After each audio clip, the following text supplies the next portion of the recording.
Je m'appelle Joseph Andrien et j'ai créé un musée à partir des événements qui se passaient dans le village, à savoir la fête à la ferme.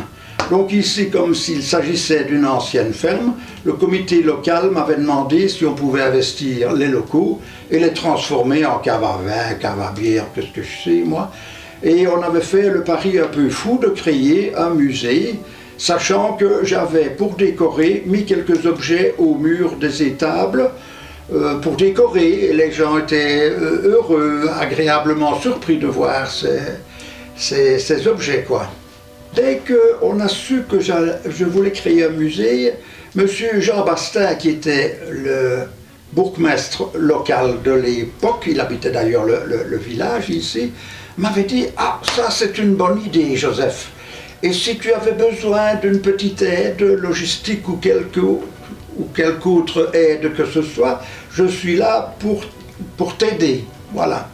Un peu plus tard, j'ai rencontré M. Paul Baudin, qui était gouverneur effectif à ce moment-là de la province de Liège, et que j'ai rencontré de manière très conviviale. Ça veut dire qu'il est venu inaugurer le 10e anniversaire du musée, et j'ai senti qu'il avait manifestement un grand intérêt pour le musée qui était toujours en création à ce moment-là, quoi.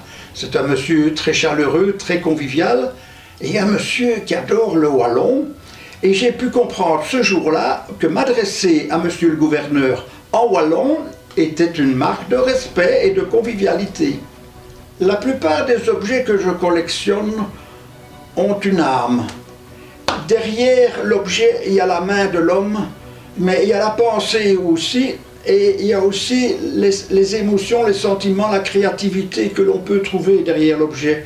Et moi, quand je reçois des visiteurs, j'essaie de faire parler les objets, de leur donner une signification. C'est aussi un support pour pouvoir entrer en communication interactive avec les visiteurs. Donc voici mon livre, qui s'intitule « Quand les objets et les vieux outils parlent » et en wallon « Arrêtez-vous les ustés qui j'osais ». Ce livre sera disponible ici dans le musée, sur le site de Bleunimine et également dans les librairies avoisinantes au prix modique de 19 €.